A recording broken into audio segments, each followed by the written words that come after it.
داسې یوه وظیفه ده چې الله تعالی به دومره مال دومره دولت درکړي بې انتها زیات چې ستا را روان نسل به هم نه کړي ختم. الله تعالی به دې په زندګي چاته محتاج نه کړي. الله تعالی به دې د هېچ چا و در ته محتاج تا هېڅکله نه کړي که دغه یوه وظیفه کوي. بسم الله الرحمن الرحیم. دوستانو الله تعالی مو جوړ او روغ او آباد او ژوندي لره. دوستانو درې د الله تعالی نومان دي د دې وظیفه له تاسو سره شریک کوم. الله پاک جل جلاله به دومره مال او دولت او عزت او شهرت درکړي چې تاسو به خپله ورته حیران یاست. له داسې طریقې به الله تعالی له داسې طرفه به پر تا باندې د رزق دروازه راخلاص کړي چې هغه طرف ته به ستا سوچ او فکر هم نه وي.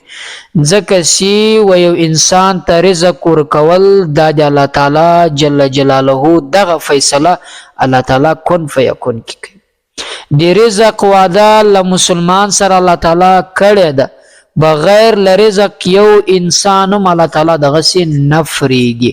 خو بعضې انسانانو ته الله تعالی دومره مال او رزق او دولت ورکړی چې ختمولی یې هم نشي. خو بعضې بیا داسې چې د ماښام پر ګوله باندې وس او قدرت هم نه لري. هغه کسانو ته وایم چې غواړئ چې رزق مو زیات شي، غواړئ له غیبي خزانو څخه الله تعالی هر هغه د زړه جایز حاجتونه در پوره کړي. نن دغه درې صفتي نومان چې دغه په اسم اعظم کې هم شاملېدلی شي د دغو وظیفه در سره شریک کوم. په زندګي کې به تاسو دعاګانې ماته وکړئ، په زندګي کې به مو خوشحالي نصیب شي، په زندګي کې به مو حاجات ټول پوره سي، په زندګي کې به هیڅ چاته نسي محتاج. ورور به خپل ورور ته بیا نسي محتاج. الله تعالی به داسې مستغني جوړ کړي، داسې به غني کړي، داسې به د الله تعالی مالداره کړي چې ته خو به څه کوې چې حیران یې، دنیا به درته حیرانه وي چې الله تعالی له کومې خوا دې د کار داسې ور برابر کړي. ګورئ محترمینو، د الله تعالی د نومانو کم چې اوصاف دي، د الله تعالی صفات بیانول الله تعالی به انتها خوشحاله کیږي. وروسته له دغو دعا کول الله تعالی څخه څه غوښتل الله تعالی فورا بنده ته ورکوي. دغه درې نومانو وظیفه وکړئ، له هغه وروسته دعا وکړئ چې څه غواړئ په دې خپله دعا کې.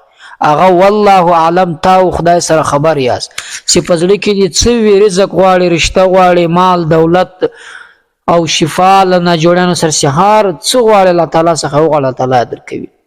خو تر دغه مخکې یوه واقعه درته ذکر کوم چې ډېره کوچنۍ ده، ستاسو بیا یقین هم ورباندې راسي، نو بیا به تاسو هغه وظیفه په ښه یقین مضبوط عقیده سره وکړئ، بیا ډېر زر تاثیر کوي. حضرت یوسف علیه السلام و خلکو ته غنم ویشل. کله چې غنم ورکول خلکو ته د وچکالي په حالت کې، په دې دوران کې یو داسې کوچنی راغلی چې تقریبا یو وارې یوړو غنم، بیا یې وړو بیا، خو اخر ته چې دی راغی یوسف علیه السلام ورته ویل ای هلکه ته دا درېیم څلرم وار کېږي راځې غنم وړې، خو ټول خلک پاته دي چا یو وار نه دی وړی تا درې واره وړو بس یې که. کوچنی په جواب کې څه ورته وایي؟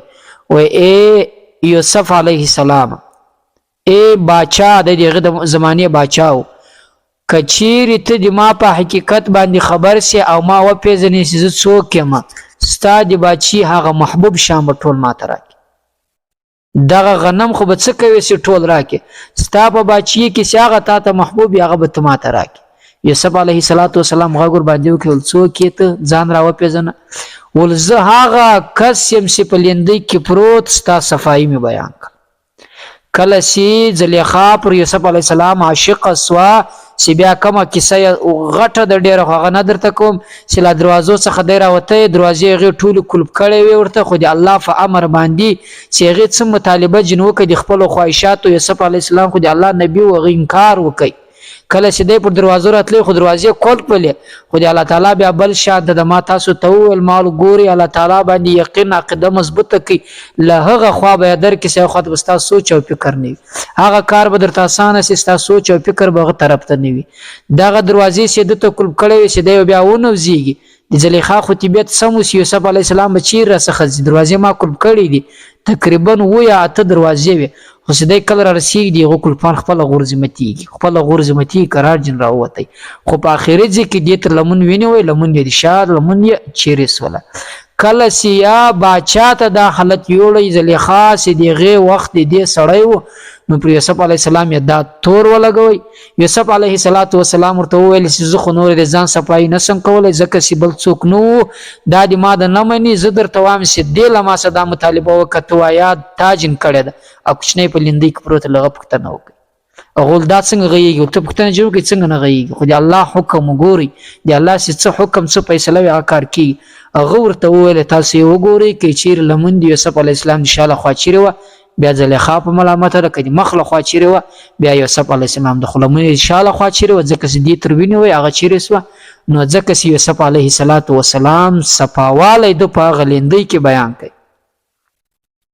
یوسف علیه السلام امر وکړی چې د ما په بادشي کې څومره غنم شان بوځي چې د څه شی خوښ وي هغه ورکړي. کله چې دا حکم وکړ یوسف علیه السلام، الله تعالی یوسف علیه السلام ته وحی وکړه چې څوک د تا صفت بیان کړي او ستا مثلا داسې صفاوالی بیان کړي لکه دا کوچنی چې ده، بیا ته پر هغه باندې دومره مهربانه سې چې خپلې د باچې د خزانو چابیانې درته ورکړي، کلیانې درته ورکړي، دروازې ورته خلاص کړي. نو ته سوچ وه څوک چې زما صفت بیان کړي، څوک چې زما اوصاف بیان کړي، زما بنده هغه ته به زه څه ورکړم، هغه به ورکړم چې دی راڅخه غواړي. نو دوستانو دا مې تر دې پورې درته وویل چې له الله تعالی اوصاف بیانول وظایف یې کول هغه وروسته الله تعالی څه څه غواړي الله تعالی درکوي، لکه د یوسف علیه السلام په قصه کې چې ما درته ذکر کوي. خو صرف یقین مضبوط کا، عقیده مضبوطه کا، توکل پر الله باندې وساته، صبر وکړه د خپلو وظیفو ته الله تعالی به هر هغه څه درکوي. محترمینو راځئ زه د وظیفې پر طرف باندې وظیفه در سره شریکوم، له نورو ملګرو سره یې هم ضرور شریکه کړئ. هغه درې نومان دي: یا الله، یا رحمان، یا رحیم. یا الله، یا رحمان، یا رحیم، دا ګوره د الله تعالی صفات او اوصاف پکې بیانېږي. نو تاسې د الله تعالی صفات او اوصاف صفایي بیان کې الله تعالی جل جلاله تا ته هر هغه څه درکوي چې ته وغواړې. له هر لمانځه وروسته کوشش وکړئ که نسئ کولی درته سخته یې په ورځ کې اخري وار درته وایم چې په ورځ کې چې هر وخت تاسو فارغه واست وخت مې درلودی دغه تورې زر واره ووایاست: یا الله، یا رحمان، یا رحیم. یو وار یا الله، یا رحمان، یا رحیم دوه واره، داسې بیا تاسو زر واره ووایاست. کله چې مې زر واره وویل الله تعالی سپورته کوي، دعا وکړئ چې څه له الله تعالی څخه غواړئ الله تعالی یې درکوي، رزق غواړئ، مال دولت چې هر څه غواړئ الله تعالی یې فورا درکوي. صرف دغه وظیفه په ورځ کې چې هر وخت تاسو فارغه سواست، له لمانځه وروسته وخت و یا د لمانځه نه وخت نو په دغه وخت کې مثلا تاسو فارغه کېدلاست، خو په ورځ کې یې کوئ. مثلا چې سهار سو تر ماخستنه پورې چې بېدېږي په دې دوران کې چې هر وخت کوئ. یا الله، یا رحمان، یا رحیم دا رنګه دا وظیفه وکړئ. دغه د الله تعالی صفتي نومان دي.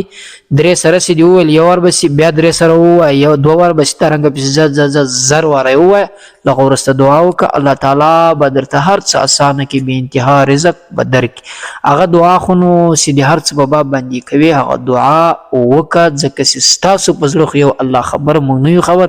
که رزق غواړې رزق له الله وغواړه، که ما اولاد غواړې اولاد وغواړه، که نکاح غواړې نکاح وغواړه، که دوستي غواړې محبت غواړې هر څه غواړې هغه له الله تعالی څخه په دې خپله دعا کې وغواړه الله تعالی به یې درکړي.